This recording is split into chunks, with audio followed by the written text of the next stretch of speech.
Hey, what's up, everybody? Welcome back. This is Take It to the Hizzy Fantasy Basketball, TITTH number 133. I'm your host, Justin Bruni. I got Blake and Steve with me tonight. Happy Hump Day, gentlemen. Happy Wednesday. How are we doing? Good. It's going good. How are you? Hump Day? Things are going pretty well. Got my COVID shot yesterday, so I'm feeling tired as hell. Didn't get a ton of sleep last night. Every time I'd roll over on my arm, it'd wake me up, and I probably got a good 4 solid hours. It was all right, but feeling a little tired today. But hey, I got my shot. I'm good to go, right? There you go. How many more? Just one? Yeah, it was my first one, so I got to go back again for the second in 3 weeks or so. It's not too bad. It was literally right next door to my house. There's a community college over here, and they just had it all set up. It was super nice, easy peasy, really quick. I waited longer than it took me to get the shot. You wait for 15 minutes afterwards to make sure you're all good. So yeah, it wasn't too bad. Just resting up, taking care. That's about it. How about you, Blake? You said earlier today you had a sinus infection. You gonna live? That's what it feels like. I haven't gone to the doctor. I'm just hoping I wake up better in a couple days. So yeah, I'm feeling pretty much the same way. How's it going for you, Steve? Are you ill, but not sick? I feel like $1 million. So there you go. Let's keep that over there with you guys. Yeah. Oh, sounds good. But I hope you feel better. Thanks, man. Me too. Yeah, you're gonna be all right. You're gonna be all right. Weather changing, like we were talking about. Yeah, we'll straighten it out here. We'll get into summer. We'll be feeling right as rain.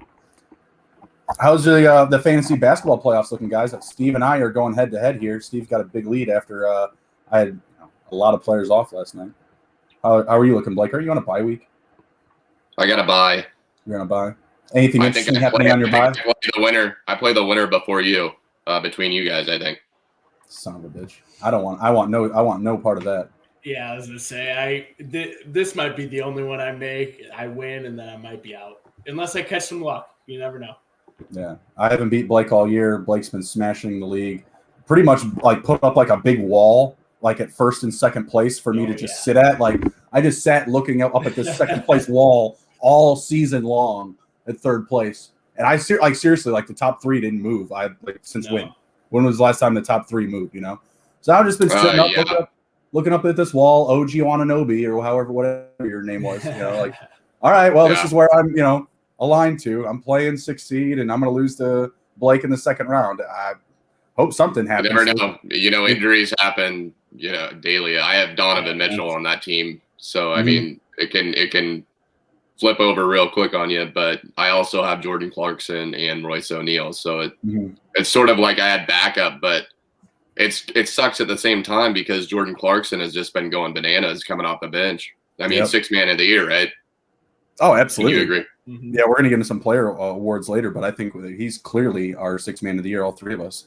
Yeah. Do you know the guy that's in first place in our league? No, I don't. Cat got your tongue? No. Yeah. Well, he's good. He didn't spell tongue right, so I don't know if he's that good. Really? His tongue spelled wrong? I didn't even notice. Yeah, it's not spelled right. It's bugged me all year. Every time I look at it, I was like, didn't spell tongue right. but he checks his roster. His team is good. It's solid, but the man can't spell. All right. He picked up your Karis LeVert. Shame on you. I know. We went over this, man. We went over this. It was terrible. Just driving down the road, toss the phone into the passenger seat. There goes Karis LeVert off my team. Goodbye. Goodbye. As easy as it was. Terrible. But let's jump into what's that? We're going to continue to blame the app, though. You hate Yahoo. We're never doing it again. Yeah, it has been pleasant to me, at least in the last week. That Karis LeVert thing is on me. I'm not going to – it's not the app. I was just fucking around driving my car like an idiot.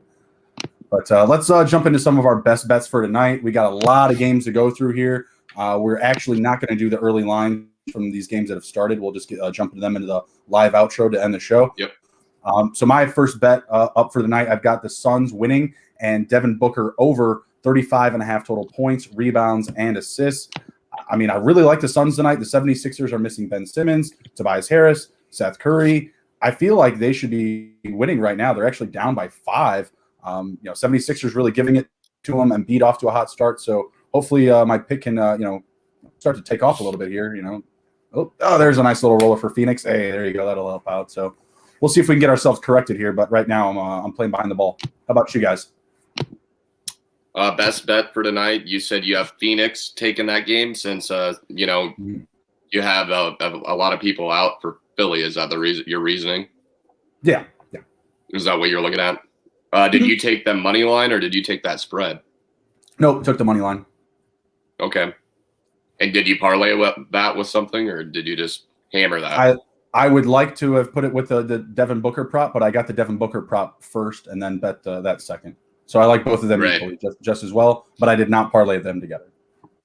I'm jumping off the page here. I'm going to the Detroit at Dallas game. I'm gonna go. I'm gonna jump on the points for Detroit. They're plus 10.5. I don't know what you have them at. Are you looking at Odd Shark or are you on Jazz Sports? Jazz Sports has the plus 10.5 for the Pistons. Yeah, that's what I have. That's my best bet for the night. The Mavs have been just kind of in a funky place. Interesting. They've been. I think they've lost their last 3. Is that? Or I don't know about the. I don't know about their straight up record. I know that they're 0-5 ATS in their last 5. They got hammered by the Kings at home, and I think they win tonight. But I think that's too many points. So I really like that plus 10.5 to Detroit.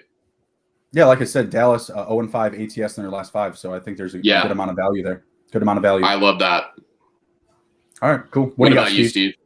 First basket? Vooch? No, I got no first basket prop tonight, but I am actually on the same game as Blake.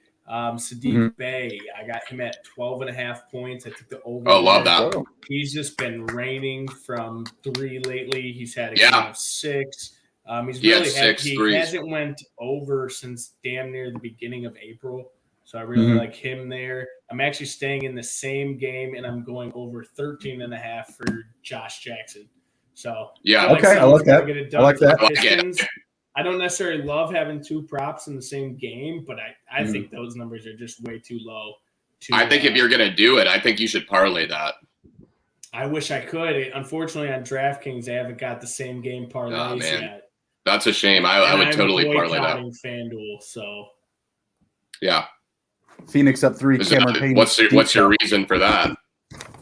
Oh, it dates back to the Super Bowl when they locked me out for damn near 3 weeks out of my account. So I said, you know what? I'll lose my money elsewhere. Yeah, speaking of Sadiq Bey, 6 threes in that game. Those all came in the first quarter. Wow. Did you know that? Yeah. And then, he went hot like Levine sort of did that one night and then scored like 5 points the rest of the game. Don't remind me of that game. Don't remind me of that Bulls game. It's driving me crazy. Is he going to be back soon? Levine, I'm not sure. He's out indefinitely for right now. I believe it's a COVID protocol, so I think it's minimum 2 weeks. It's not good. It's not good for the Bulls. Well, right. I honestly thought too. For a while there, Kobe White pickup that I had in fantasy seemed like it was just going to turn out to be a big old dog. Love that. He wasn't doing much, and now you love that for now. 2 weeks. Yeah, I mean, I hit it at the perfect time. Playoff time, baby. Yeah, he's a baller. That's a steal on the wire for sure. He's heavily owned though. I'm surprised that he was available to scoop up. Yeah, I mean, he had a tough stretch there. So just and, glad it's cashing out now. It's getting close to the end of the season. You have so many injuries and people sitting back to backs. I mean, people are desperate to win, so they'll drop somebody to fill that void for that night. And no one knew that Levine was going to get hurt either. So yeah, no, I mean I can understand it. Same thing with Donnie Mitchell last week. Like we're just getting into these ruts here where we got to react and grab the right guys. So we'll get to the fantasy waiver wire here in a little bit. Let's jump into some of our monkey knife fight props. What do we got up there, guys? All right. First up, we have, let's take a look. De'Aaron Fox over under 28.5 points. Karl Anthony Towns over under 27.5 points. Those are tough numbers. Those are tough numbers. Especially Fox is a little banged up. I don't know. I think it's an ankle. He's obviously playing tonight, but is that gonna, limit his minutes? Is he gonna get hurt? It's a risk. I would take the under there, even though he's been hot and he's playing against the Timberwolves. It's enticing he's playing the Timberwolves. I'm going over. You'd think that. I'm gonna go under on Fox, and I am gonna go over on Towns. Yeah, I feel like I'm going to go the same way. These teams are playing back-to-back games and back-to-back days here. Yesterday, what was it? Minnesota. Was it Minnesota? Yeah, Minnesota won 134-120. I had to check myself really quick. Like, what? Minnesota's supposed to be losing games. If they miss out on the worst three records in the league, they lose their pick to Golden State. Like, I don't understand what they're doing, putting up 134. So I'm going to go with Blake here. I agree. Give me the over for Cat and give me the under for Fox. Yeah, I'm in total agreement on that. I think that number is just a bit too high for De'Aaron Fox. Karl Anthony Towns, I don't see anyone. Bagley not back yet, I don't think. I think he's traveling with the team, but he's not back yet. I think he easily goes over that number. So next up, we got Julius Randle over under 26.5 points. Trae Young, over under 23.5 points. Right. Seems low for Young. It does. Young. I'm going to say right now, John Collins is limited right now. I don't think he's going to play over 25 minutes. So Randall isn't going to see a lot of him. Not that he's that great of a defender, though. So I don't know if it would matter either way. And then you look, what was it, 2 weeks ago? You look at what Miles Bridges did to Capella. I mean, Capella's just a body. He's not a great defender either. Right. So I think Randall goes over in this one. And like we said, that number is really low. And people like Trae, star players, they're going into Madison Square Garden. Oh, he's going to ball out. He's going over. I agree. I like the over or you said the over for Randall too, right? I did. Yeah, I like the over for both. Yeah, I think Randall's going to get plenty of opportunities in the paint and on the perimeter. So I like him to just narrowly get over the 26. I feel like he's going to get somewhere between like 27 and 30. Yeah, 27 and 30 I feel like is going to be his range tonight. What do you think, Steve? Yeah, if I had to go differ from you guys, I'm honestly in agreement with you. I think both go over. I love that number for Trae Young. It's really low. I think if I had to go opposite, I maybe could see Julius Randle going the under. There's just been some games lately that I've thought, this is a slam dunk for him to hit the over. And he puts up 7 points in the first half and doesn't get, too much going the rest of the game. So, but no, I really can't argue going over on both. I like that. I like the Knicks in that game too. We'll get to the preview here in a bit, but I like the Knicks straight up in that game too. Definitely. So next up, we got Blake Sky, Jordan Clarkson, more or less than 22.5 points, and Christian Wood, more or less than 21.5 points. Over for both, yeah. That's just tough. You're looking at blowout potential. It's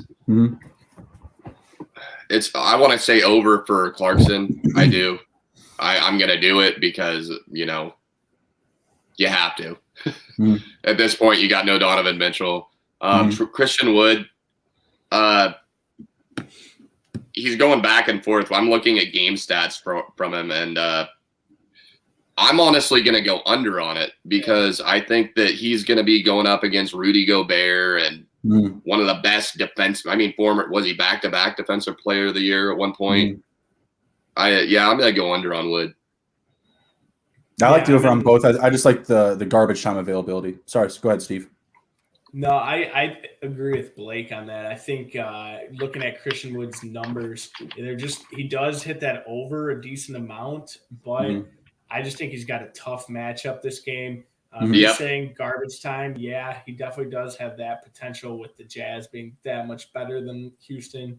But I think I'm going to take Clarkson on the over and Wood on the under. So Clarkson could be a home run. Yeah. Yeah, I agree. I think that is a home run. It just depends on whether he's getting the shots. Yeah, I mean, is Ingles going to be taking them? Is Yang going to be trying to snake some? It's hard to tell. But Veliki Baller Bogdan. I would Veliki Baller Bogdan. It could be his night. That guy could go off for 40 tonight. No, I wouldn't be surprised. Night. but Christian Wood, I'm looking at his game log. When he's gone under that number, it's against teams like Miami. So you got Bam, a guy like Gobert. Sure.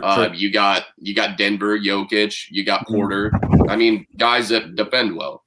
But when he's going over, it's against teams like Orlando, like Indiana, Phoenix, Golden State. Actually went under on Golden State. The Clippers didn't go over, or did go over. I'm sorry. Do they have John Wall tonight?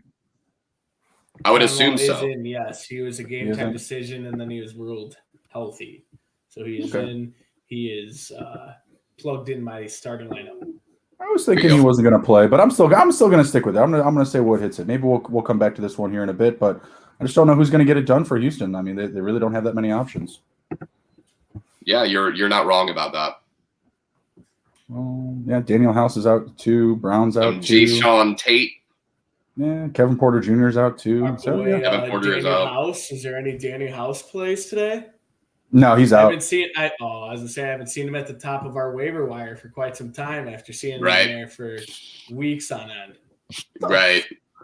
Embiid just tried to crab walk. He's like, you're not LeBron. Like, come on now, it's not going to work. Like, 2 steps, hop step, 2 more steps, turnover. Like, stop it, Embiid. Come on, brother. You're killing me here. It's a turnover. Killing me. Helping out Steve. All right, let's jump into our game previews here. If you haven't had the opportunity, please like and share the video and follow us on YouTube /Take It to the Hizzy. Let's go.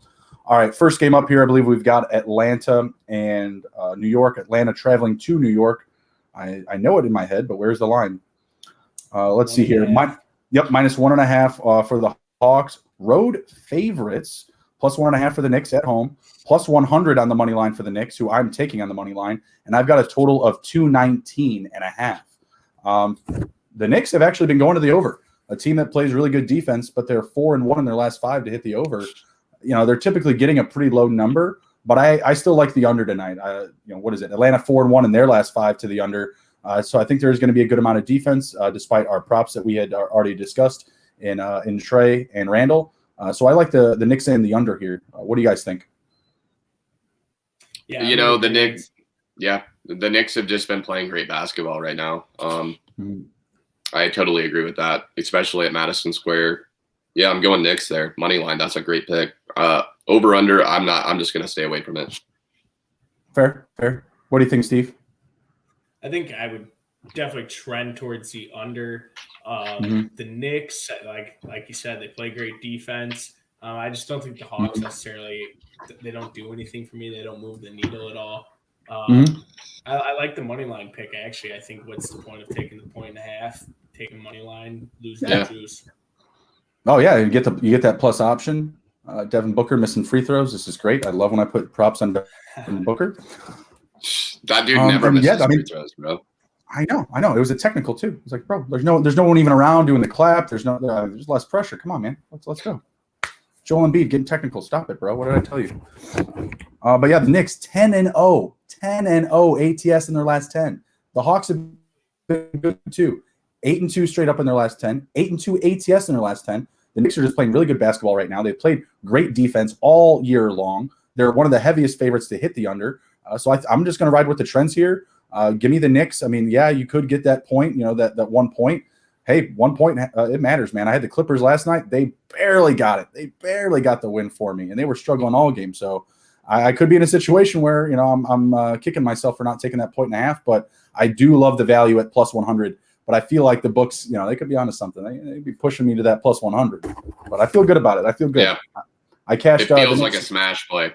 Yeah, I cashed the Knicks the other night too on 4 points. I can't remember who they played, but they covered a 4-point spread for me. So, they're getting it done. All right, next up we've got Utah traveling to Houston. We already talked about this one a little bit.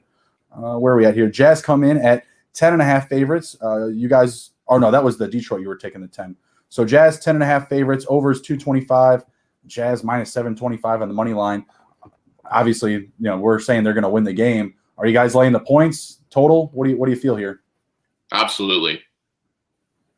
10.5. 10.5 to the Jazz. No big deal. I think the Rockets also, I think they have an issue right now in their locker room with the whole Sterling Brown issue that happened, and now other players are getting involved with that also. So I think heading out in the game, I mean, they're also not a very good team.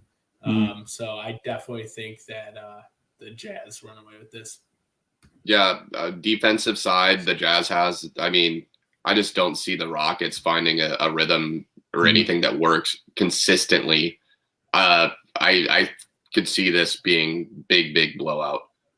Yeah, I'm going to agree. Big blowout. I don't think the 10.5 is enough. I feel like this is kind of a matchup where we need like a 14 to 16 point plus option here for Houston, because I do think this is like a legit 24 to 30 point win for the Jazz. Their ball movement, their pace of play. It doesn't matter if Mitchell is in or out of the lineup. To be honest, I was watching last week. I had in that game. Yeah, I was texting you guys during the game. I had Utah in that game. Or no, who are they playing? I was betting against the Jazz, and they were doing exactly what they were supposed to do with Donnie Mitchell in the lineup. He leaves, and they wind up winning. They staged like a huge comeback. I can't remember who they were playing, but I lost my bet because of that. So, all right. Next up, we've got Detroit and Dallas. As you guys said, you're going to have Detroit covering the 10 points. Detroit 5-4-1 ATS in their last 10. Both teams are trending to the under. What's the number here? You guys have it up? The under 218 points. I like the under. Detroit 5-2 in their last 7. Dallas 11-2 in their last 13 at home to the under. 218. What do you guys think about the total? I know you're both on the spread for Detroit. Yeah, I am on the Detroit spread. When they played against the Kings a couple days ago, I mean, they just got smacked around by the Kings. I believe it was in Dallas. And I was just surprised about how many timeouts Carlisle took just to try and motivate his team. So I don't know what's going on in Dallas right now, but it doesn't seem like they have a chemistry going on. Interesting. Yeah, I mean, I'm with you guys on the points, but I'm going to take the under. What do you think, Steve? Yeah, I'm going to take the under too. I'm looking at the Pistons' last few games. I mean, even when they play bad teams like the Cavs, 109, 105, Thunder, 110, 104, Wizards, they might have hit it what is it? 218. They were at 221. They don't put up enough points to really move the needle here. So they're both slow pace. Yeah, definitely. So I think I'm going to take the under there, and I'm going to take the points with the Pistons. Easy money. Yeah, I'll take the Pistons on the points and the under as well. Pistons on the money line, if you guys are feeling fruity, plus 470. All right, next up I've got, Miami and San Antonio. Miami traveling to San Antonio. Miami minus 1.5 on the spread. Over under is at 215.5. The Heat, small favorites, minus 130 on the money line. Spurs plus 100. I actually like the Spurs in this one. Jimmy Butler was coming in as a game time decision. He is probable, but I still like the Spurs in this one. Was it 5-2 ATS in their last 7? Only 4-6 straight up, but they've been covering and they've been playing good defense. 9-2 in their last 11 on Wednesdays to the under.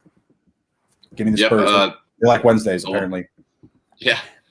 The LeBron and Kawhi days are over, but that rivalry is still a thing. I think that the Spurs, battle this out. I would just take a money line. Don't mess around with that 1.5 points. I think they're going to win, but if they win by 1, and you're just going to punch yourself in the face. Yeah, Miami, they're just so night and day with their quality of play. Like one night they're, going toe to toe with the Nets, and then the next night they're, losing to a team like Charlotte or something like that. Like they're just not very consistent. What do you got, Steve? I'm actually gonna go opposite of you guys. I'm laying the points with the Heat. I think they're just the better team here. I'm not really in love with the total at all of 215.5. I think if I had to pick, I think both teams kind of are slower paced. Also, I think I'd probably go the under, but that's an incredibly low number. I think it's low too. I also don't hate just taking the Heat money line. I mean, you're not losing too much there, and you don't have to worry about winning by 2. So yep. Yeah, in this matchup, just pick your winner. I mean, yeah, me and Blake are on the Spurs, but if you're on the Heat, just take a money line. I would not mess with the points, and I like the under as well. Miami also 4-2 in their last 6 to the under. But like I was saying, like they lost the game to Minnesota. What was it, 119-111, and then they responded with a win against Brooklyn, 109-107. I don't get this Miami team. They're just so hot and cold for me. I can't take it. They lost by, what was it, 20 points to Phoenix a couple games before that. Lost big to Denver as well. 20 or not 20 plus points, about 18 points. So yeah, they're hot and cold. I don't know what to really expect from them. So I'm going to go San Antonio or just stay away. One of the other. Yep. All right. Next up, we've got Denver traveling to Portland. Do you guys have the line in front of you? Denver. Yes, I have Nuggets are favored by 1. It's in Portland. Over under 229.5. We've got Dame playing in this one now. Portland has not been great. 3-7 straight up in their last 10. 1-6 ATS in the last 7. They haven't been great. I feel like I want to go with Denver here. What do you guys think? I'm thinking opposite. Okay. I'm going to go with the Trailblazers just for the simple fact they're pissed they lost last night. Yeah. So I know it's a back-to-back, but everybody's going to be playing. Yeah, I mean, you got a great team still. Is Nurk playing tonight? Nurk is playing. I mean, does that really do enough for you though? I mean, it's not the reason why I'm picking it, but you have Norm Powell, you have CJ, McCall. you still have Melo. Melo can come out. I mean, Melo still has some bad blood between the Nuggets. I mean, he likes to beat up on his old team too. Right. So I wouldn't be surprised to see him get in the action tonight. Like I said, it's more of a personal thing for the Trailblazers to get that one back after that hard loss to the Clippers. I feel you. I feel like Nurkic coming back with Dame tonight kind of takes away the upside for playing or betting against the back-to-back. Nurk has some. Yeah, Nurk played for the Nuggets too, so there's some rivalry there. He wants to show up Jokic, and I think that it would be smart to look at Nurk's numbers tonight. Just get an idea of really over/under on his rebounds or points, because those guys are going to go against each other, and it'll be a good matchup. I got that stat wrong. It was 1-7 ATS in their last 7 at home against Denver. So recency bias. Portland also not covering at home up against Denver. Yeah, but I would just take a money line in this game. Yeah, I really like. I'm with Blake. I like Portland in this. You're not affected much by the back-to-back, like you said, because you didn't play. You get Nurk. Are you getting a plus option on the money line though? Because I'm seeing it as even money. I think Dame and McCollum are going to feast. Who's going to guard them? That's true. There's not. That's my biggest thing. Who's going to guard them? Monty Morris. We were just talking about him last week. He's out. Campazzo. He's not going to have enough to. The only guy that I think is a decent, guard defender is Gary Harris.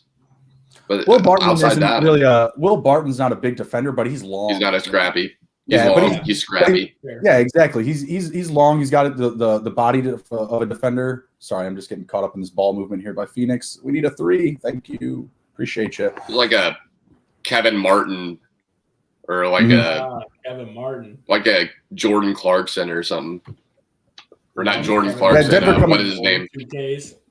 Not Jordan Clarkson. What's his name? Jordan Crawford. Oh, there you go. Really name dropping now. Yeah, Denver coming in 8-2 straight up in their last 10, so I'm just going to take them on the money line, fade the points. You're going Denver? Yep, going Denver money line. I mean, it's nearly even. I'm looking at Denver minus 125 to Trailblazers minus 105. So I'm not even getting the plus option for the Trailblazers, which is kind of dog shit, to be honest with you. But it is dog shit. That's because it's basically a wash. Yeah, exactly.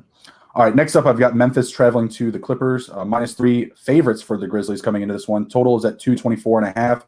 -150 to the Grizzlies on the road. Grizzlies have been really good. 8-2 ATS in their last 10. 5-0 ATS in their last 5. And they've hit the over 8 out of their last 9 games.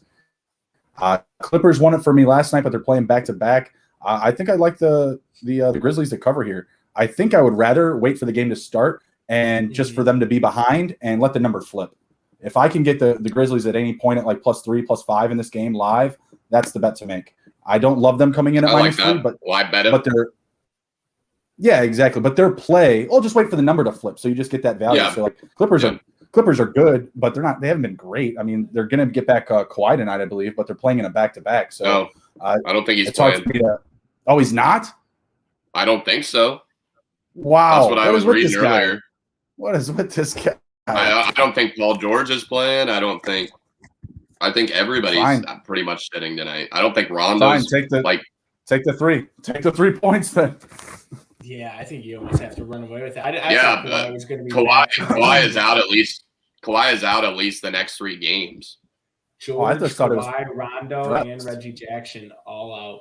Yeah, I would hammer the money line. The money line, guys. Just take the money line right now. Money line's at -150. That's what I would do. And I got them at 2.5 right now. That's not bad. That's a nice little money line for what it is. Yeah, you're getting the Clippers up a back-to-back. I love the money line. I was looking for waiting until it's live. I'll forget about it. Prior to the game, and they didn't even have any of the player props posted. And I thought it was probably because of a Kawhi, Paul George type thing. But also in any of these games, if Paul George has a number out there, take the over. This man has been you got Ibaka and Patrick Beverly. Oh, really? Well, yeah, Ibaka and Pat Beverly out. Yeah. You got the second of a back-to-back. Grizzlies, baby. Right. Hammer the Grizzlies money line. Let's go. All right, last up, we've got Minnesota and Sacramento. They are both playing in a back-to-back here. I got to go with the Kings. I'm just going to keep it simple. Give me the Kings on the money line. It's only -185. That's not the best value, but Minnesota, you're supposed to be losing. Like, why? What are you doing right now? Like, I don't understand. Like, I get it. Like the NBA, they set up this whole new playoff format to keep teams from, just bailing on the season, right? Like, be competitive all the way to the end, but they're still going to be the bottom 3 at every conference, and Minnesota needs to just tank it down to the floor. Like, they're going to give up that draft asset, and most of these drafts are 3-and-done drafts anyway. So, like, that's literally your spot. Give me the Kings on the money line. I don't want to play with the points. What do you guys think? Yeah, I agree. Money line for sure. Kings, grab it. I didn't even. What do you think, points, Steve? Honestly, I think that they're competing for something. Timberwolves don't, even though I've said that now multiple games in a row, and the Timberwolves have come out and proved me wrong. But I'm still going to lean the Kings. I think they're a little bit better. They're playing good basketball. Harrison Barnes is playing great. Talon Wright. Talon Wright's been playing great too. Yeah. I just refuse to bet on Timberwolves games. Okay. I just don't want fair it. enough. Yeah, that's fair. It's cursed. The Wolves. The Wolves bets are cursed. There's a huge card available tonight, so there's really no reason to. It's the latest game on the card, so unless you're on the West Coast, you're a Kings fan, this game's probably not raking in a ton of action, right? Like, do the Timberwolves still even have fans? Yeah, do the Timberwolves still even have fans? I mean, what the hell? I was telling you guys, as I was saying in the Twitter group chat the other day, like, hey, who's betting on some Brazilian women's LBF basketball? I can stay if I can stay away from that. I can stay away from this. I'm not gonna lie. This morning I woke up at like 5:30, and on DraftKings you can watch some random Chinese basketball league, and I just turned it on. Didn't play into the action, but now that I know that, I might have to. How many points did Jimmer have? Oh, he probably had 50 if he was playing. Jimmer Fredette. Let's go, Jimmer Fredette. It was the spreads were something crazy too. It was like -31, and it's a second. You're like, what the hell is this? That's what I was saying. Well, I can't remember the name of the team that I was looking at. I was like, it was like a 16-point spread here. They're only down by like 6 guys. Like, I think they got this in the bag. Like, their names also are 10 times better than the NBA. You get like the Green Lizards and the Shamu Whales or something crazy. That's great. That's great. That's awesome. It's like Tropic Thunder. It is. All right, let's move on to the fantasy waiver wire. If you guys haven't had the opportunity, please like and share the video and follow us on YouTube /Take It to the Hizzy. First guy I got up, we're going really deep this week. We're in the playoffs. All the options are limited. So if you have to Google some of these names, I'm sorry. But Najee Marshall for the New Orleans Pelicans, getting 35, 25, 33, 33 minutes his last 4 games, 15, 6, and 7, 9, 2, and 3, 16, 11, and 6, 14, 9, and 4, adding in some steals. Turns the ball over every now and again, but I think this is a pretty solid grab right here. Only 9% owned. It's getting a pretty fair amount of playing time. Yeah, that's a lot. You got to pick him up at this point, especially for a streamer. What do you think, Steve? I mean, I'm not necessarily picking him up. I just don't have any need for him, but the numbers are there. The playing time's there. That's tough to find this deep into the season. So, yeah, definitely get you some Najee Marshall. Yeah, for under 10% stream action. Yeah, for under 10% rostered, I'd say that's a blue chip ad right now for the amount of stats that he's just rolling in. It's all categories. A lot of these guys that are off the waivers, it's one thing. If you're looking for the points, if you're looking for the steals or whatever it is, right, you're chasing the category. With this guy, he's doing a little bit of everything, so I like it a lot. Next guy we got up is Josh Jackson. You had the prop, was it over 13.5, Steve? Or was that Sadiq Bey's number? Oh, so Jackson. Sadiq Bey was 12.5 and Jackson's 13.5. Yeah, a lot of upside here, man. So only 34% rostered for Josh Jackson. Last 3 games, 16, 17, and 29. 30 minutes, 29 minutes, 27 minutes. Mostly contributing to the scoring, right? 5 field goals, 6, 9, 3, 10. His last 5 games or so here. Adding in some rebounds, minimal assists, but some defense sprinkled in. Again, kind of a points-based guy. Yeah. Like if you're chasing points, field goals made. Yeah, that's a solid ad. I don't have his field goal percentage in front of me, so don't necessarily like if you're in a league where you count field goal percentage as one of your points, maybe don't listen to us because I know he jacks up a lot of shots and his field goal percentage turns to shit real quick. But if you're not, definitely grab him. He's worth an ad at the end of your bench. One of those guys that gets you just what you need to win your week. You never know. What do you think, Steve? Up next, we have his cousin Frank Jackson from the Detroit. He plays for the Detroit Pistons now. I didn't even know that because last I knew he was with the Pelicans. 3% roster. He's been going off. He's been going off, huh? 20, 19, 20 points, 18. 19, yeah. Even that game he had off like 18 points, like literally like no stats. 2 games before that, 16, 17. Would have been very interested to see his props this evening. And this is I wouldn't be surprised if they didn't even have any for him. What do you say, Steve? This is back. Killian Hayes is back, right? And he's still getting these points. So yeah, that's nuts. Killian Hayes just came back. Had 9 assists, I believe, last night. Or last night. He went off. That's pretty solid. Wish he was on this list. Next guy we got up is Talon Horton Tucker. This is kind of hot and cold, no? Like last game, 24 points, but 8 points the game before that, 19 points the game before that, 6. It's just hot and cold. I'm going to say to stay away, actually. I had him on my roster a little bit. I just don't think it's worth the risk during the playoffs. What do you think, Steve? Yeah, I think it's just a little bit tough with him. There's been times the hype has been there all year long for him. I mean, they have said that they wouldn't put him in trade packages for some of these players that some of these good impact now players, but I just don't think it's there consistently yet, especially not for a fantasy playoff matchup. But if you need someone on a random Thursday night and it's a decent matchup, go ahead, maybe throw a dart at it. But that's about it. I think it's his roster percentage is a little high. I wasn't expecting it to be that high, 20% owned in Yahoo leagues. Well, I mean, who's there for the Lakers, right? I mean, I grabbed Caldwell Pope the other night because who's there? Fair, right? Yeah. Who's actually going to get it done? All right, who's the next guy? I have a guy right here. I don't know if it's worth an ad right now at this point, but his name is O'Shea Brissett, and he plays for the Pacers. He's a forward. Halftime. Miles Turner just went down with an injury. Yep, halftime here for the Thunder and the Pacers. The man has 7 points, 7 rebounds, an assist. a block, and a steal at half. Nice. Something to keep an eye on, maybe. Some O'Shea Brissett. Writing that down mentally.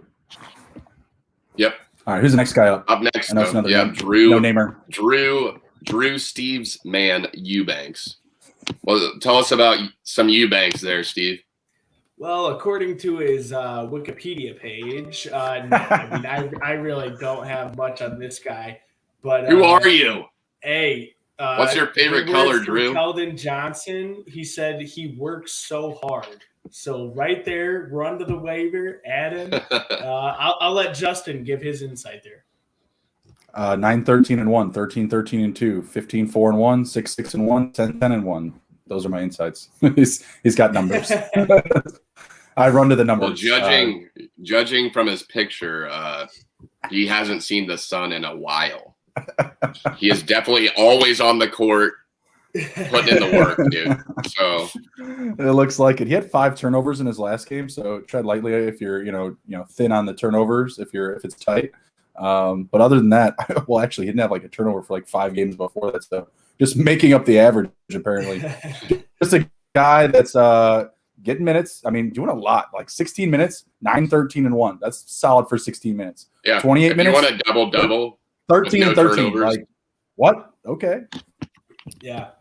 Deep leagues. Hey, you gotta do everything. You gotta scratch and claw. So I don't hate it. How you win it. Exactly. All right, who's the next guy up? Uncle Jeff Green. They were talking about him on the jump earlier. The guy just dunked on somebody in the first quarter of the game. I'm not sure who it was, but I'm sure that it will be on SportsCenter tonight.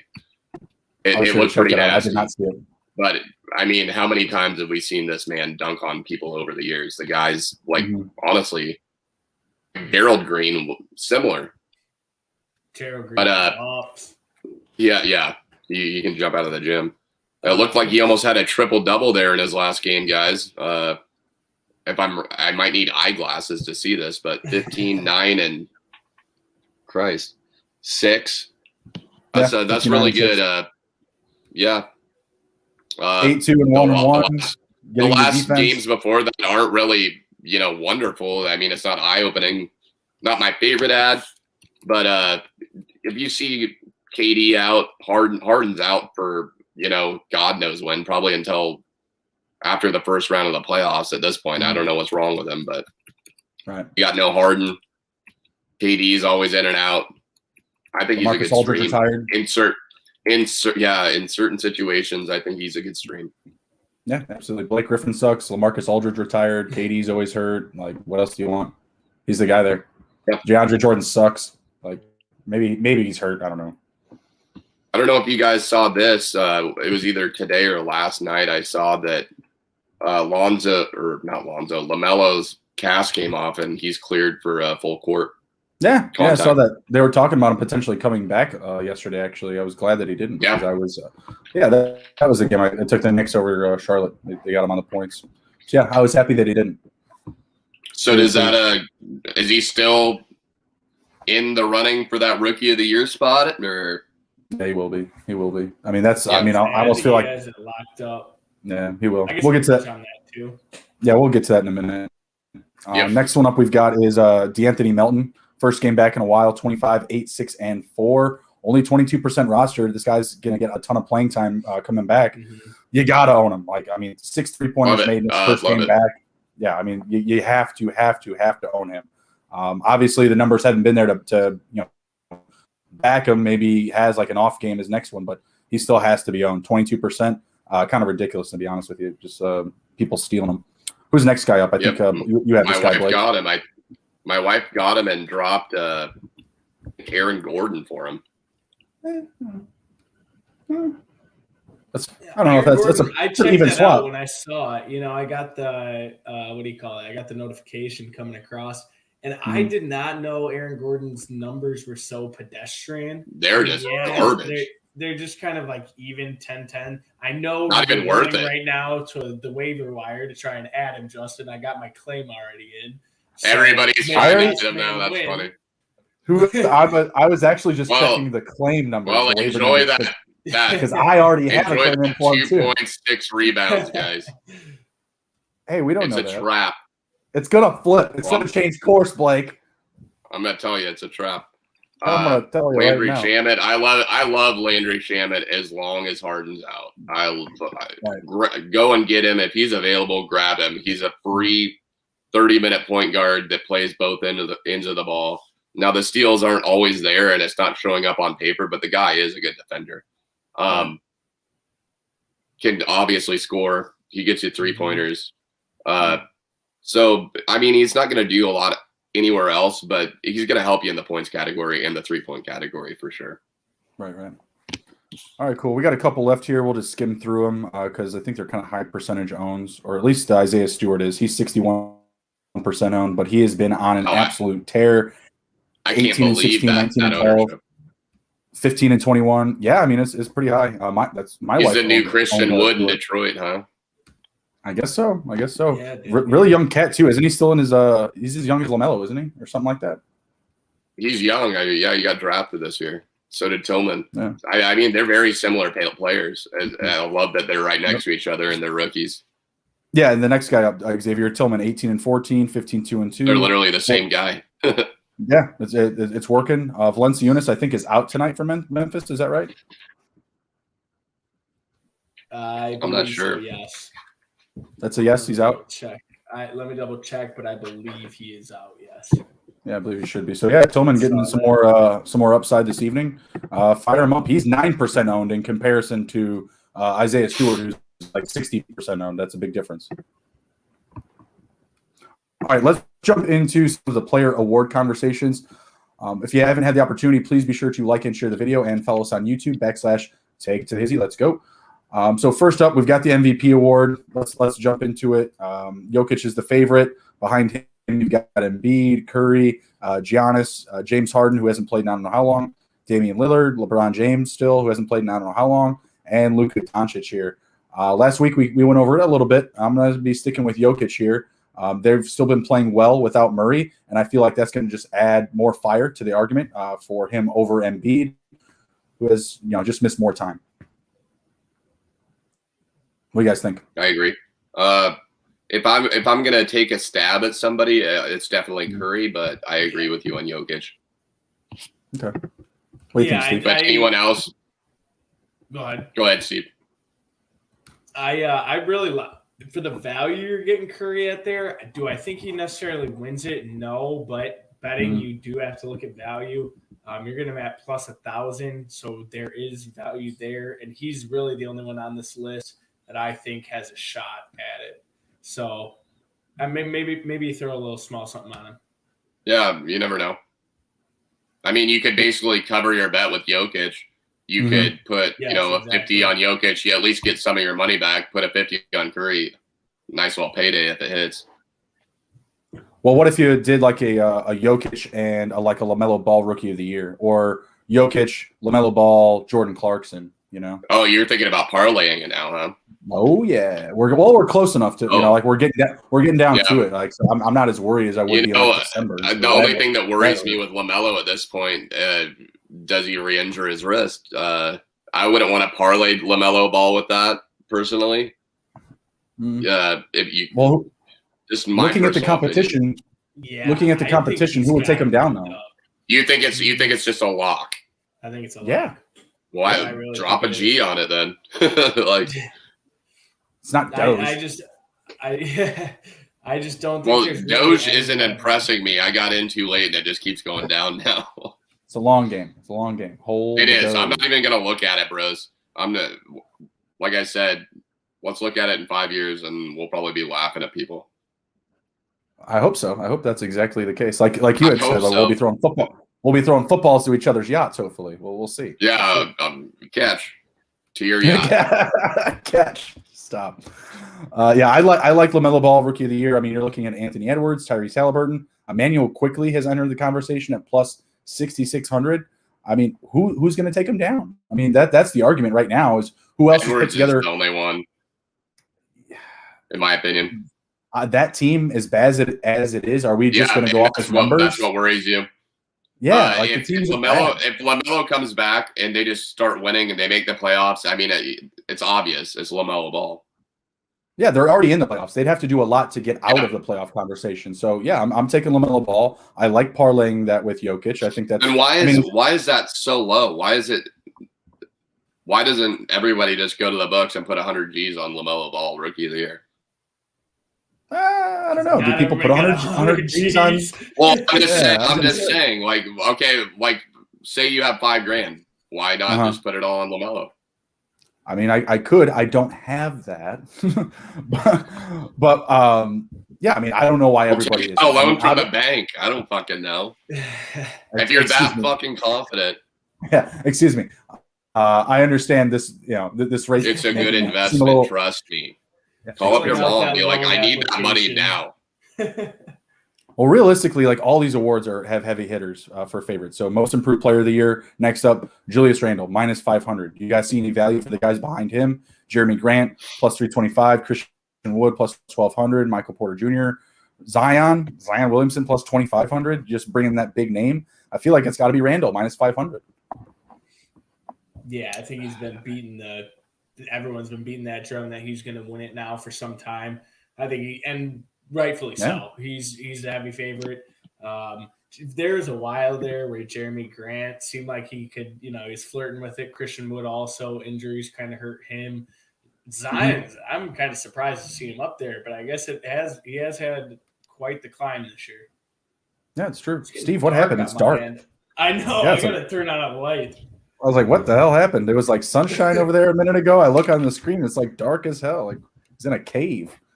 What the hell happened, Steve? Yeah, I'm going Julius Randle there. I mean, like I said, all of these are really heavy favorites on the awards. I really don't hate going against any of them. The next one up, or did you have anyone else back there, Blake, that you wanted to talk up? Jeremy Grant, Christian Wood? I don't think so. I think there's a case for Jeremy Grant. I think there's a case for Zion. And I think it's nuts that his number is, I mean, what is it, plus 2,500? That's quite a bit. But I think it's worth throwing, something at it. But, yeah, Randall's had a great season, and there's no arguing that. It's a complete turnaround of his career. Numbers. Yeah, I agree. Exactly. And I think Zion's number being at plus 2,500 really shows how good Julius Randle has been this year, because the media controls a lot of this narrative of who wins what, and they're always on, right in Zion's back. So exactly. I think really to see the odds being that long, it really kind of shows how good Julius Randle has become. Yeah, I agree. Absolutely. Well, we all agreed earlier in the show on this next one. Jordan Clarkson is a no-brainer.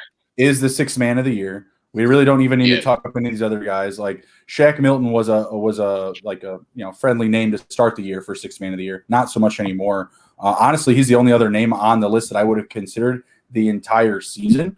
But he's just completely fallen off since his injury. So the very last one we have up is defensive player of the year. And I actually like Ben Simmons for this one at plus 200. Rudy Gobert is the favorite at minus 400. But I like Ben Simmons at plus 200. What that team was able to do with Embiid out, I feel like I put a lot of that success on Simmons and Tobias Harris, mostly from Harris from a scoring perspective and Simmons on a defensive side. Yep. I'm going Ben Simmons, defensive player of the year at plus 200. Absolutely love the value. Get in on it while it lasts. I feel like he's going to become the favorite by like the last couple of games of the year.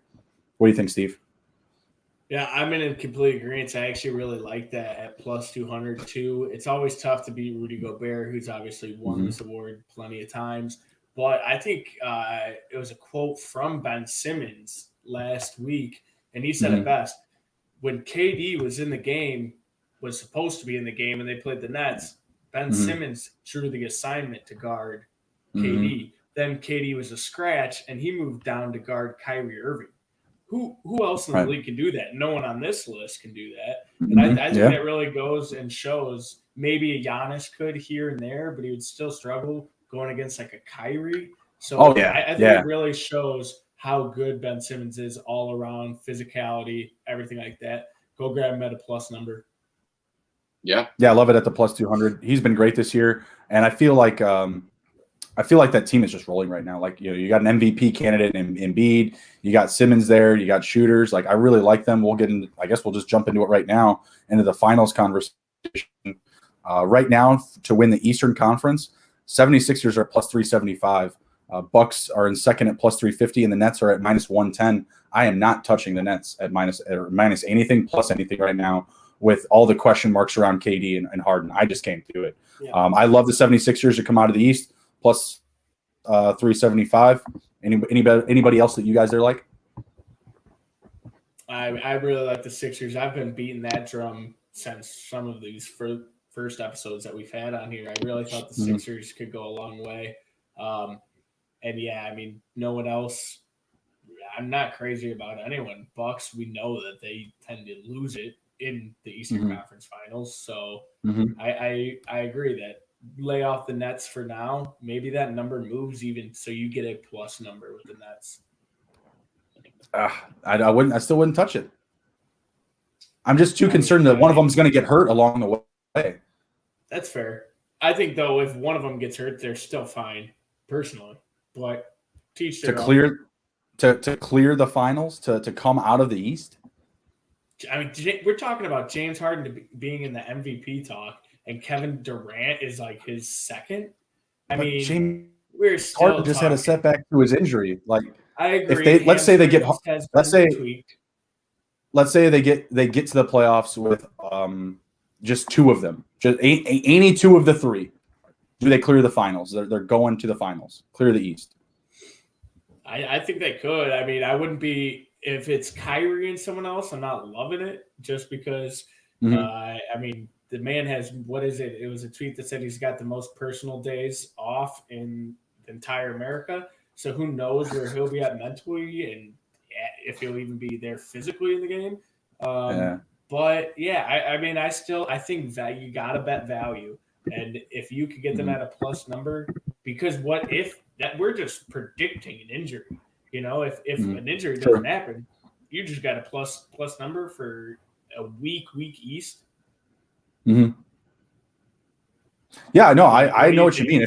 If you can get them, if you get them at a plus number, the East is weak. I'm not saying they're going to lose the first round, but when it comes to the conference finals, I will not trust them up against the Bucks. I will not trust them up against the 76ers with only two of those three players. I just won't.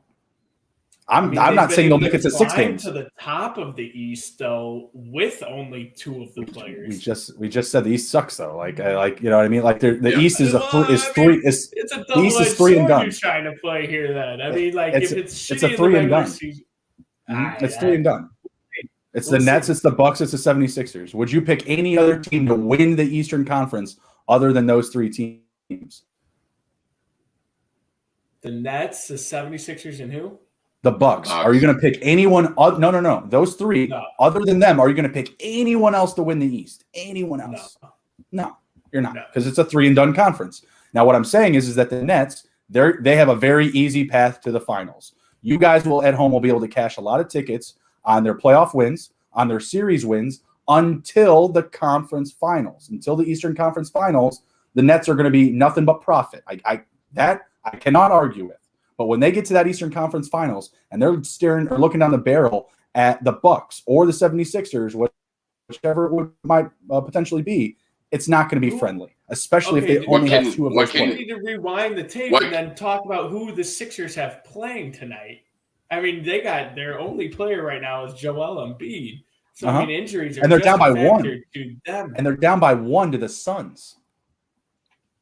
I'm kind of interested in what can you get the Heat at? Let's see. The Heat you can get at plus 1,800. I like taking a stab there. I really do. Not your Celtics? If Oladipo comes, I'm just going off of what they did last year. If they can somehow, they've done it once. So they have a taste of it. They've seen their game plan and it worked. If they can, manifest that back again with a Victor Oladipo, I can see it happening. So without Harden and Durant, a week ago from today, the Nets lost by 6 to the 76, a fully healthy Sixers team. Kyrie's not bad. He's just not going to win them games. That's all. I mean, he runs up the number. The Nets probably covered even in that game. Profit, great. That's cool, but it's still not a win, right? I mean, and like your point to the 76ers being hurt, Ben Simmons hasn't been out as many games as James Harden. I mean, they also might just be resting because they have the Bucks up. But Ben Simmons is not even half the player of James Harden. Well, now we're gonna have to go back to that because there's two completely different styles. Like you could start one organization. I don't care what you say. If you're starting an organization, you're not starting with Ben Simmons. You just said all about all the creativity. Well, you would want to, sure, but yeah, as a defensive player of the year, but I mean, there's a big part of it goes into offense. What's the league revolving around these days? Offense, absolutely. But between the two, I'm not even going to get into that conversation. There's really not a debate there. Of course, you're gonna start James Harden over Ben Simmons if you're starting completely from scratch. I'm not going to argue that. If James Harden was 100% healthy this entire time, I would be talking up a completely different tune about the Nets. But the uncertainty that'll be the biggest thing down the stretch. We'll just have to see health and see where it takes us. Is all of the uncertainty. And for me, where I stand, where the numbers are right now, I see the opportunity to get in on the 76ers at a plus option when I feel they should be the favorite. At least the way that everything is blueprinted right now. Like everything that we see right now, all the uncertainty around the Nets, and they're still a favorite. Great. Keep them there. I'm going to take some of the plus options in either the Bucks or the 76ers. But as you said, Steve, like the Bucks, they're another team that has just been really hot and cold. They can go on those runs too. And realistically, like we can talk back and forth all day long. 76ers could lose Embiid at the end of this game. Could be gone for weeks, and the whole conversation is flipped all over upside down, right? If Harden comes back early, if he doesn't have a setback, again, conversation completely flipped. So I agree with that. I think it's still up in the air for sure. Yeah, I want to be more risk adverse, and right now, to me, the Nets are riskier than they seem safe. That's just where I'm at with it. Okay. And I feel a lot of people are chasing, the pinstripes of the Nets, right? The Durant conversation, the Harden conversation, the Kyrie. We're about to jump into the West right now, and it's a very similar situation with the Lakers, even, right? Like, this team, when they're healthy, they're going to be amazing, this and that. Like, okay, they got to get healthy first. We were saying Anthony Davis was going to come back, last Saturday? Didn't come back. Yeah. We have no idea. When he comes back, they're saying he's going to get 15 minutes a game. What does that mean? Is it, we're just going to rest him for the playoffs, he's completely fine? Or, we need to take our time with him. We really don't know. So let's jump over to the West then. Let's dive in over there. The favorite right now is the Lakers to come out of the West at plus 180, Clippers at plus 285, the Jazz at plus 350, and the Suns at plus 625. Do I need to go deeper? Do you guys like any names that are deeper than that? Not really. Let me pull it up here. I honestly, I think this is tough for me. I don't know who I like out of this team. I mean, who are you? If I had a guess, you're going to say you guys are kind of Jazz guys. I am not. I'm not as big of a Jazz guy just because I have some players on my fantasy team. I'm not on the Jazz wagon. Personally, if I think a team that is definitely getting overlooked is the Clippers. I mean, they have depth. They have champions on a team that have done it. They've been it. They've won it. It's just, I think that team is ready. I think that they are going to make some noise, and they're going to be the team to beat. I agree. I like the Suns and the Clippers. Suns and the Clippers. Yeah, I like the Suns. I'm a huge fan of them. I don't know if it's this year that they just get over that hump and make it to the finals. I do agree with the Clippers, especially with that value at plus 285. That's what makes me what's making me stay away from the Lakers is that you're only getting that plus 180 right now. Right. But I also I want to see Kawhi play. I mean, more. Yeah, exactly. And it's just so tough to really know what you're getting with the Clippers because. But we all know. Your point. They've been getting it done even without him. So they don't have to, as long as they can stay in a home court advantage situation. That's nice for them. So they're not going to have to, get him out there every night, play him to the bone, just pull a LeBron of last year and just play him, basically the whole game, not resting him. So we know what Kawhi is, and I mean, he obviously doesn't need to show me what he is because I've already seen it. We all have. I just think that that team is balanced. They have great defensive players. So you look at that aspect, I think they match up, the best out of any team in the West against the Lakers, and the Lakers are the team to beat. Whether or not, the Jazz's record is showing that the Jazz is the best team.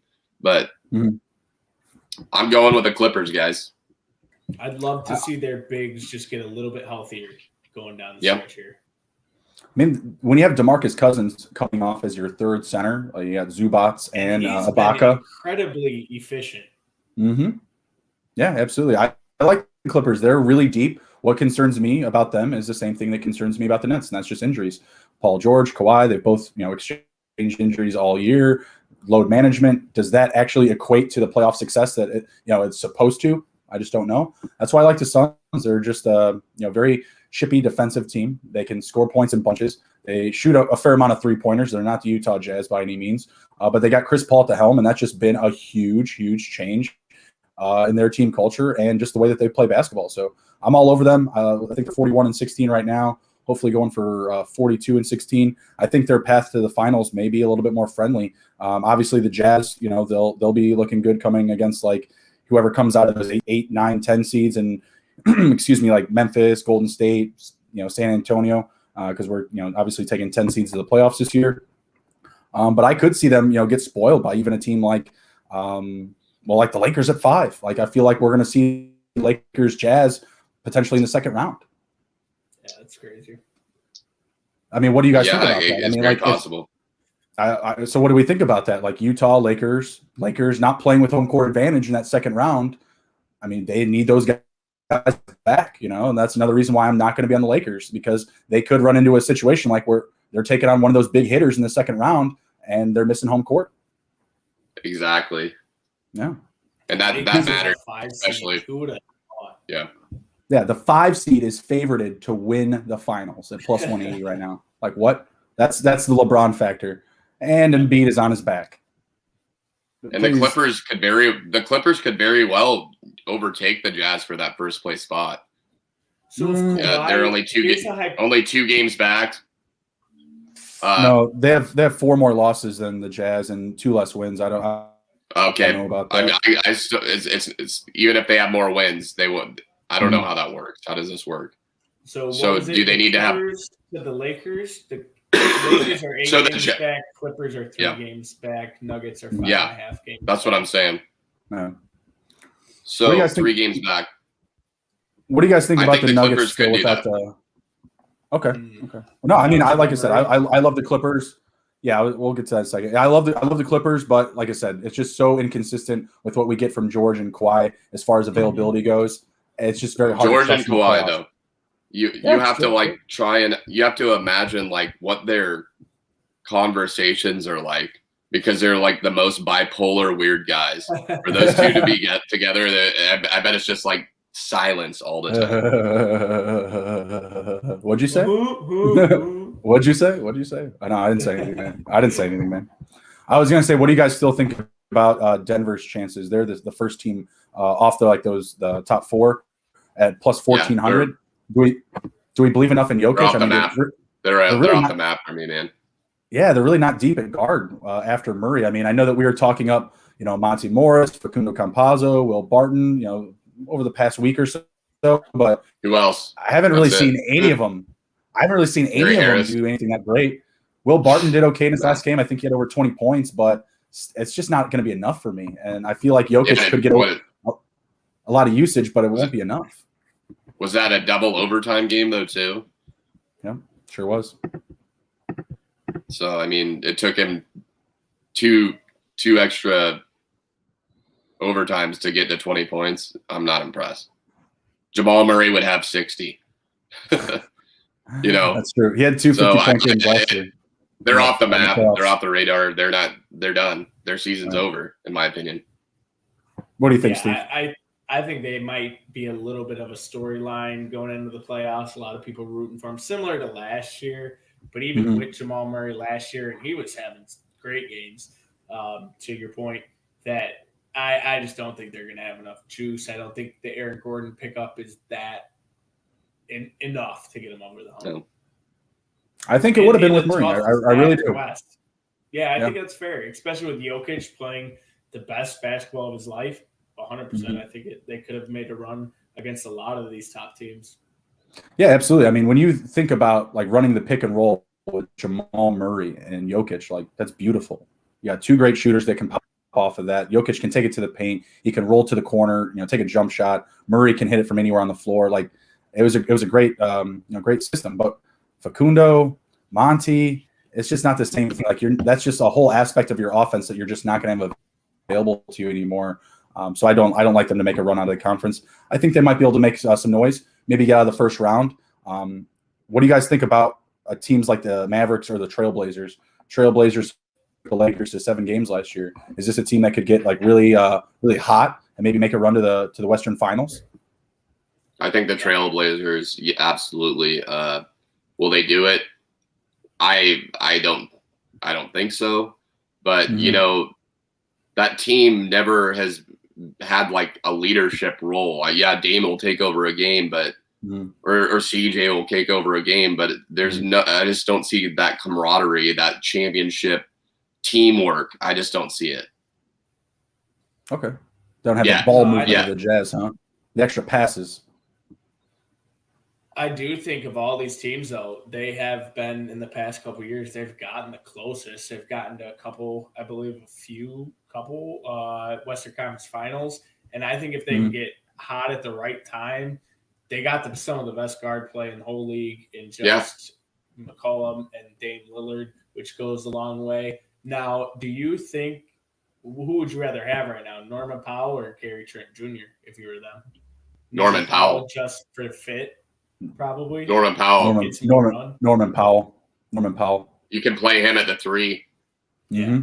Trent, not so much. There was another player that I was thinking of, but it slipped my mind. But yeah, Norman Powell over Gary Trent for sure. Sorry, Devin Booker's just missing shots over here.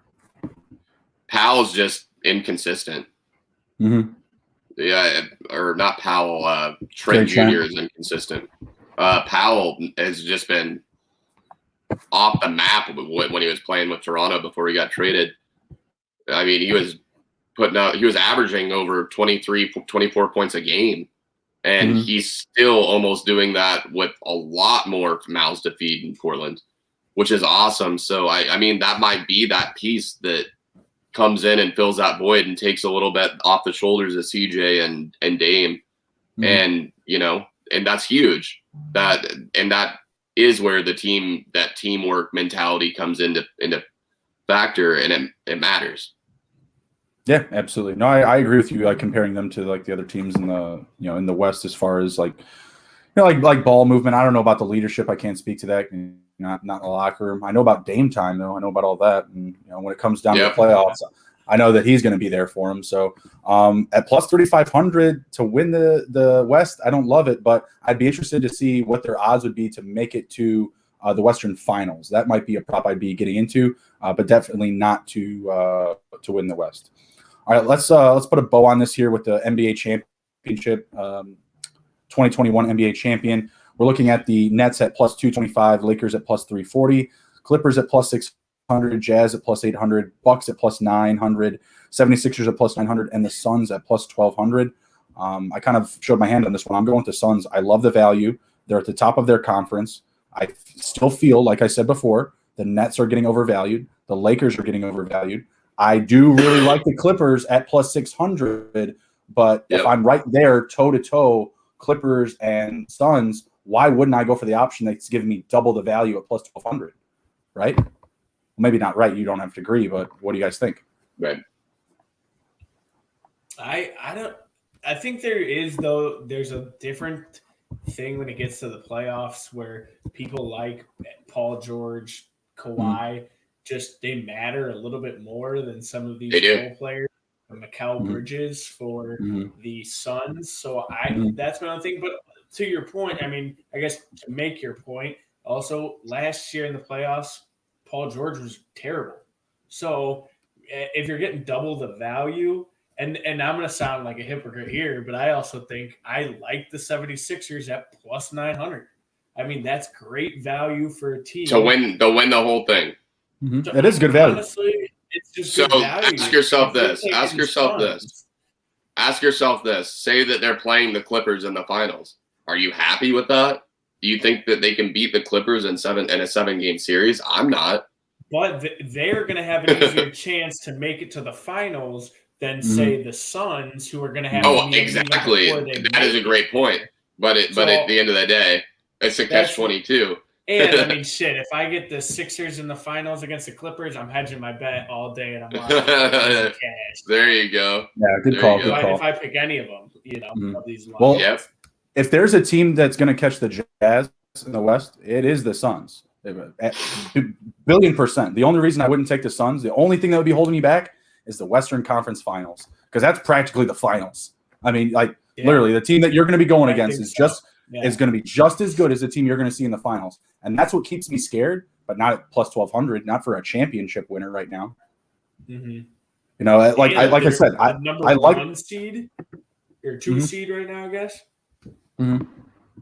That's great. Oh yeah, the Suns. Yeah, they're a 2 seed behind the Jazz, and they're 2 games behind the Jazz right now. Yeah, the Jazz they're not showing any slowdown, but I mean they have 1 more loss than the Jazz and 2 less wins. That can be made up like that, like in a weekend. You know what I mean? Like, so I'm not saying that they're gonna flopping a bit, haven't they? A little bit, yeah. But it's mostly been the Jazz though. But it's mostly been the Jazz for most of the year. But that 1 seed is very crucial to me out of the West, because that gets you home court all the way through. You'll have the easiest path there. Maybe in the quarters, you get like a tough matchup like going into the finals, but I still don't think so. If you're Utah, you're looking at like that 8, 9, or 10, whoever comes out of that. Memphis, Golden State, the Kings, the Spurs, my bad, who are 28 and 28. I like them to clear any of those teams. Same for the Suns, same for the Clippers if they get in that situation somehow. So whoever takes that top spot, absolutely clearing the next round. After that, you're looking at potentially, maybe, you got an upset from Portland, maybe just the Lakers upset, Again, if the Lakers are finished at 5 seed, they're going on the road round 1 to Denver. If it were to wrap up the way that it is right now, but let's say the Lakers take care of business, you get a hobbled Lakers team or you get a hobbled Denver team, right?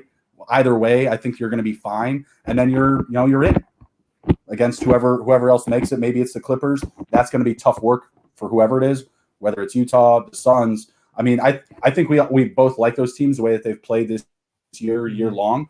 But when it comes down to the Western Finals, it's still going to be a tall order for the Jazz or the Suns, whoever they're going against. Odds is it'll probably wind up being the Clippers. But it'll be the Clippers and one of those 2 teams in the Western Finals, in my opinion. Right. Yeah, fair enough. Yeah. But again, the Suns at plus 1,200, they play really good basketball all year long. Jazz have played just as well. I've seen Phoenix beat them. Donnie Mitchell, is he back now 100%, or is he just game time decision, or what's up with him? Donnie Mitchell? Yeah. So Donovan Mitchell, I just had it pulled up. Is to be reevaluated in a week. He had a significant right lower ankle sprain. Yeah, so if he's not 100%, several games. Yeah, if he's not 100% coming into the playoffs, it just gives more opportunity for other teams. But if the Jazz are still playing the same basketball that they were in the regular season, I don't care how good a defense you're playing in the playoffs. I don't care what playoff mode you turn on, LeBron. You're still going to have a hard time guarding this team. I mean, whatever, you know how these players are with their little puns. It's like, Dame time, playoff mode activated. Like, all right, chill. Like, just go play ball. And if it's better than the regular season, great, awesome. We're getting what we paid for playoff basketball. Right. But yeah, like I said, it's hard for me to turn down that value at the Suns plus 1,200. Steve, I like the 76ers at plus 9 as well. The Bucks, I'm going to stay off of. Jazz at plus 800, they're kind of like in that middle ground. We just, kind of talked them down a little bit because of the Donnie Mitchell issue. I can't take them right now. I wouldn't feel as confident, right? With his looming injury. But I feel like the better he gets, the less value we get, right? Like in a week from now, if he's fine, everything's better. Maybe they're only plus 400. Maybe it's not. We lose some juice, right? So we'll see what happens there. But I'm going Suns. You guys have any your lock pick to kind of wrap it up? Yeah, like I said, I'm just hammering the Clippers. Chicago Bulls plus 30,000s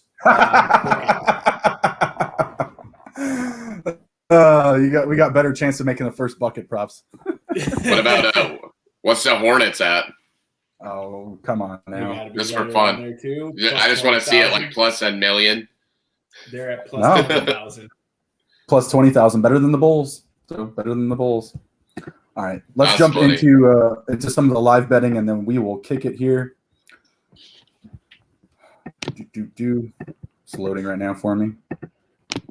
I got Phoenix up 85 to 81. That's looking good. I took them money line this one.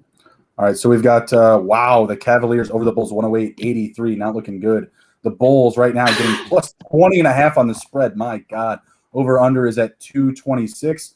We are 8:30 left in the fourth quarter. 226. Do we think the Bulls can go on a run here? No.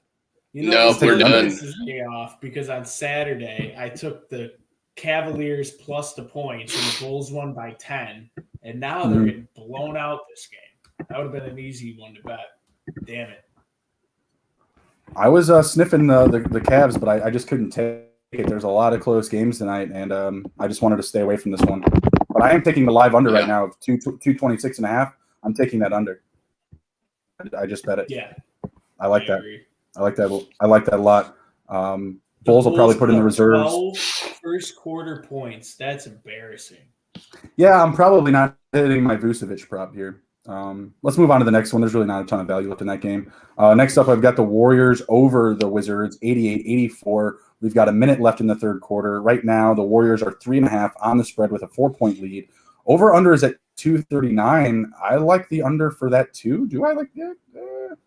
240? Yeah. Are we hitting 240? I think I still like the under on that. I'm gonna bet that one too. It's at 240. 239.5. They have to hit 240. I'm gonna take it again. 239.5. Yeah. It just moved up to 240 actually. It just moved up to 240.5. So, jeez. Yeah, I'm taking the under there. That's close. I could see that game going to overtime. I like the Wizards on the spread. Give me the Wizards plus 2.5, plus 3.5, whatever it is. They're down by 3 right now. I think they'll keep this one close. 6 points right now as well. Only. Wow. I was almost going to take his 49.5 total rebounds, points, and assists. I'm glad I stayed away. Clearly wrong on Devin Booker, unless he saves Bradley me. Beal day or what?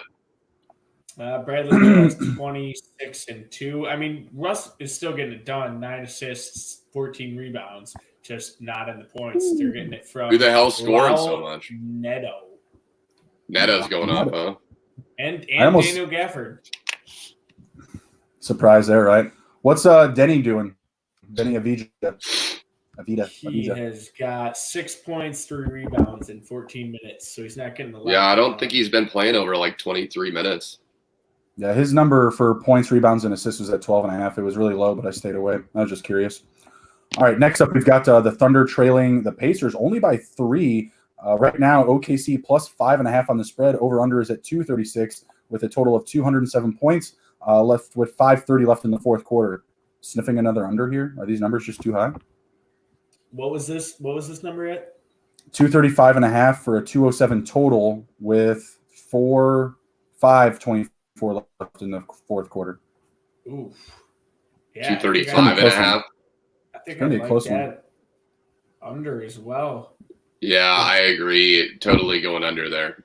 What's going to be a lot of is that the Thunder, I mean, they really don't have Baisley's the one going off for them. Moses Brown having a game. The Pacers have quite a few guys who are doing pretty good. O'Shea, Brissett. So we're at 107 with 5:40 left. Brogdon 25, LeVert 20. Nice. I think I still like the under there. What do you think about the spread? We're looking at 3.5 points with a 1-point lead here. Are the Thunder going to cover? No, I think I'm all over the Pacers on that one. Oh. Yeah, they just moved it up to 4.5 with a 3-point spread. So we'll see what we get. I'll take the Pacers at 3.5. Brogdon is going off. So is LeVert. I feel like that's a dig at me. As the dig at me, the LeVert as a little jab. Well, you did have them both on your fantasy team. I'm still rolling with Brogdon. Last game up we've got live here is the Suns and the 76ers looking at a 1-point lead for the Suns. with a 2.5 point spread.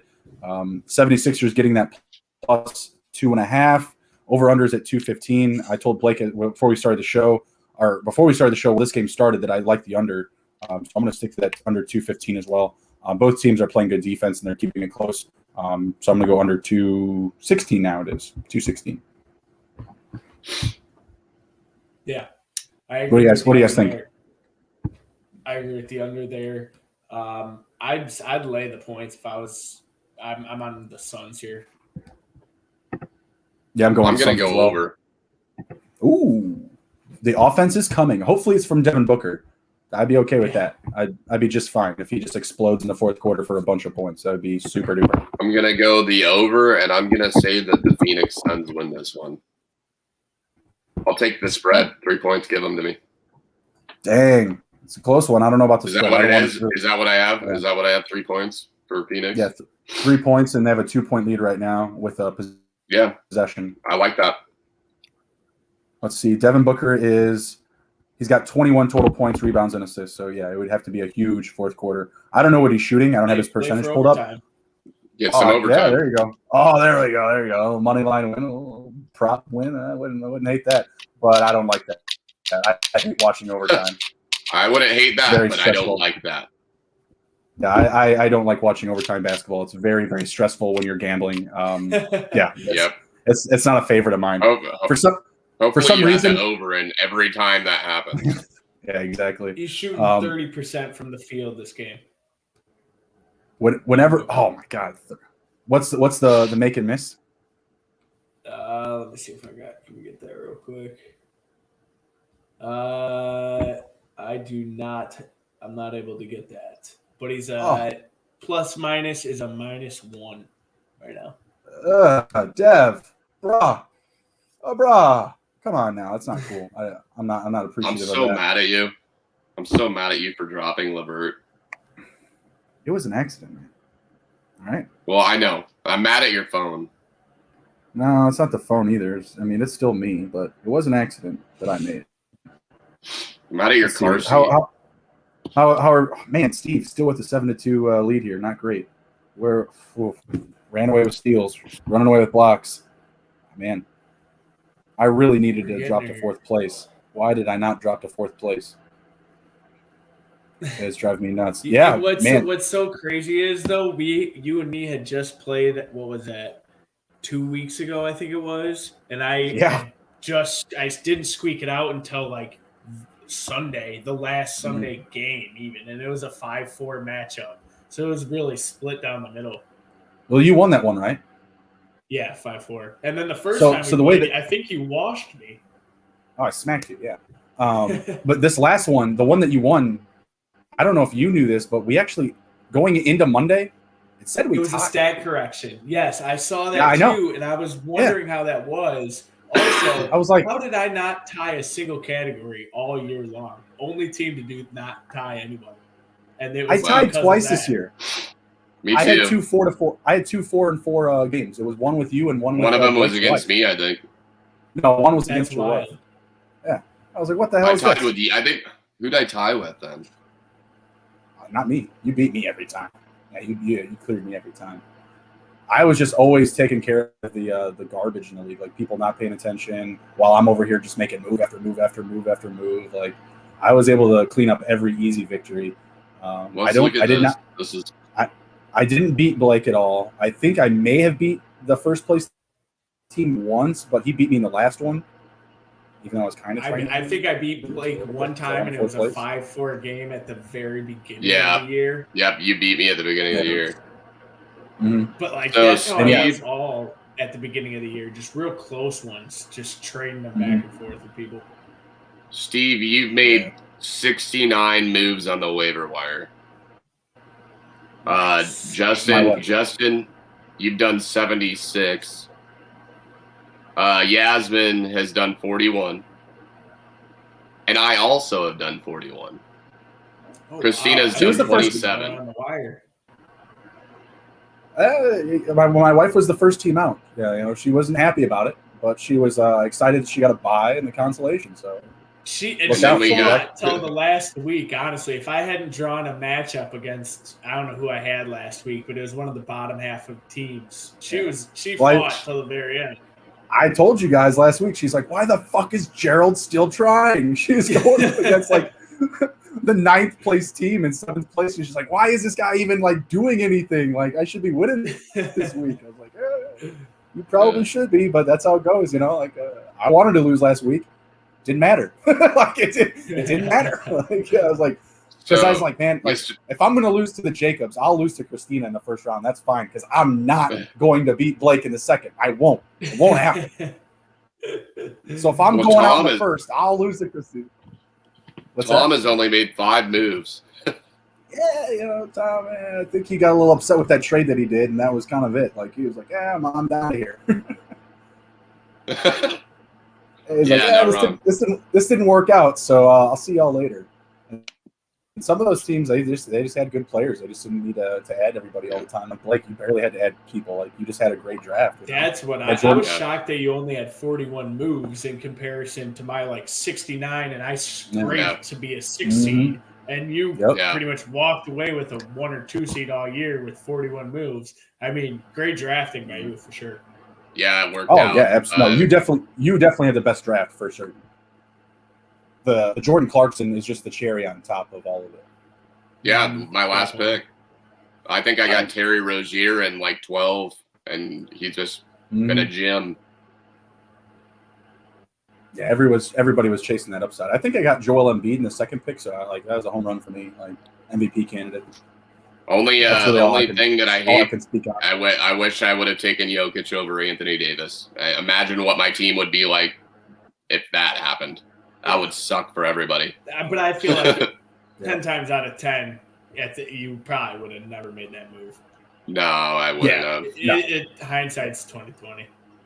So this is a question to be asking ourselves next year: is Anthony Davis a second, third round pick?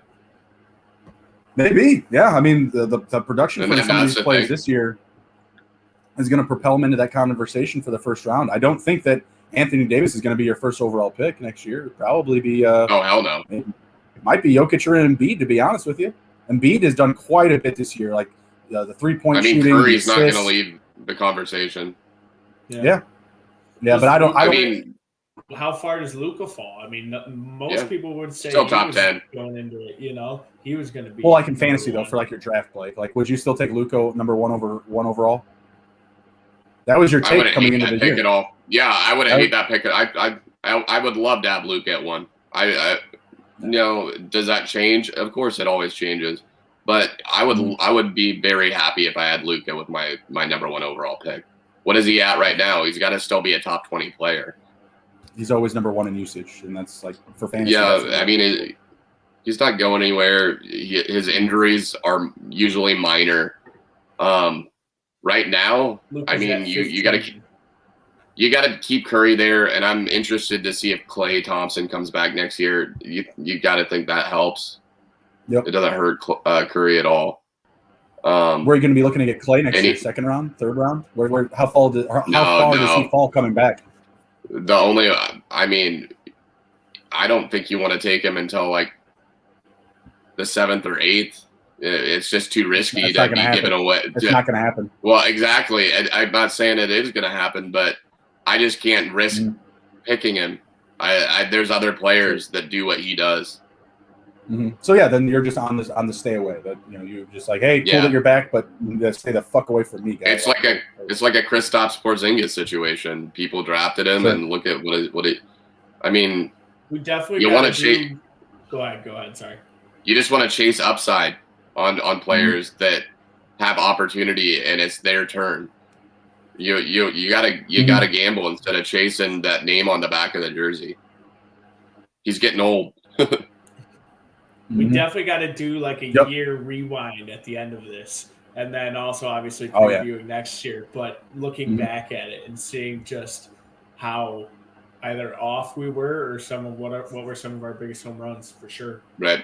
Oh, absolutely. Oh, we're going to be getting into it for sure once we get into playoff time here, because we're going to have no fantasy waiver wire. Or we're the props are going to be playoff based. Like what can we get on this series? Who can make it to the finals, whatever. That's where the playoff direction is going. So once we clear out some of that fantasy stuff, we'll definitely dive into it.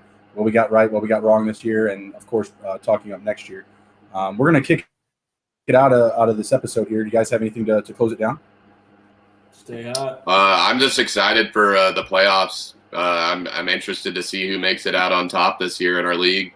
Good luck to everybody that's in it. I know you two are in it. Good luck to Kat. Learn how to spell your tongue. And I hope you lose next round. Now, good luck, whoever you are out there. If you're watching, good luck to you. Who else do we have? We have. I think technically, if Steve wins this week, we have one other person. I think Christina reseeded, and I play him if I win. Yeah, which is great because it's not Blake, Steve. So good for you, man. Well, yeah, that's good. I guess I don't have to take my defeat to him, but it's man. It's a tough. Do you know whose team Lou Bort? Do you know the guy that has a team Lou Bort? No, he ran. Well, good luck in to the middle of the mix around me the whole time. He stinks. I'm just kidding.